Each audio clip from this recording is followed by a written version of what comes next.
S ಮುಂಬರುವಂತಹ Lok Sabha ಚುನಾವಣೆಗೆ ರಾಜ್ಯ BJP ಭರ್ಜರಿ ಸಿದ್ಧತೆಯನ್ನ ಮಾಡಿಕೊಳ್ತಾ ಇದೆ.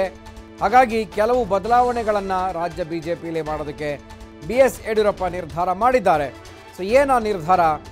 ರಾಜ್ಯದಲ್ಲಿ ಇರುವಂತಹ ಬಿಜೆಪಿಯ ವಿವಿಧ ಮೋರ್ಚಾಗಳು, ರೈತ ಮೋರ್ಚಾ, ಮಹಿಳಾ ಮೋರ್ಚಾ, ಯುವ ಮೋರ್ಚಾ ಆಗಿರಬಹುದು, SC/ST ಮೋರ್ಚಾ ಆಗಿರಬಹುದು, ಈ ಎಲ್ಲ ವಿಭಾಗಗಳೇನಿದ್ದಾವೆ ಇದರ ಪದಾಧಿಕಾರಿಗಳನ್ನು, ಅಧ್ಯಕ್ಷರನ್ನು ಬದಲು ಮಾಡೋದು. ಹಾಗಾಗಿ ಆ ಒಂದು ಸ್ಥಾನಗಳಿಗೆ ಬೇರೊಂದು ತುಂಬ ಆಕ್ಟಿವ್ ಆಗಿರುವಂಥವರು, ತಮ್ಮನ್ನು ತಾವು ಪಕ್ಷದ ವಿವಿಧ ಸಂಘಟನೆಗಳಲ್ಲಿ, ಚಟುವಟಿಕೆಗಳಲ್ಲಿ ಅತ್ಯಂತ ಸಕ್ರಿಯವಾಗಿ ತೊಡಗಿಸಿಕೊಳ್ಳುವವರನ್ನು ನೇಮಕ ಮಾಡೋದಕ್ಕೆ ಇದೀಗ ತೀರ್ಮಾನ ಮಾಡಿದ್ದಾರಂತೆ.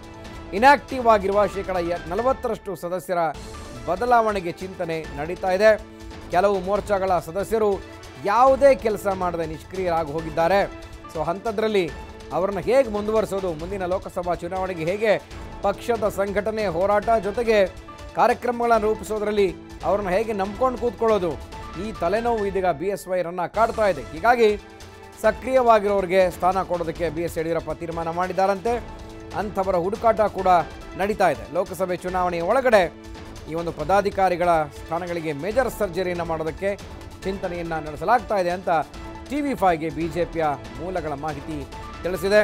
ಸೊ ಇದು ಮೋರ್ಚಾಗಳ ಪದಾಧಿಕಾರಿಗಳ ಬದಲಾವಣೆ. ಆ ಮೂಲಕ ಬಿಜೆಪಿಗೆ ಹೊಸ ಹುರುಪನ್ನು ತರೋದಕ್ಕೆ ಲೋಕಸಭೆಯ ಚುನಾವಣೆಗೆ ಮುನ್ನ BS ಯಡಿಯೂರಪ್ಪ ತೀರ್ಮಾನ ಮಾಡಿದ್ದಾರಂತೆ.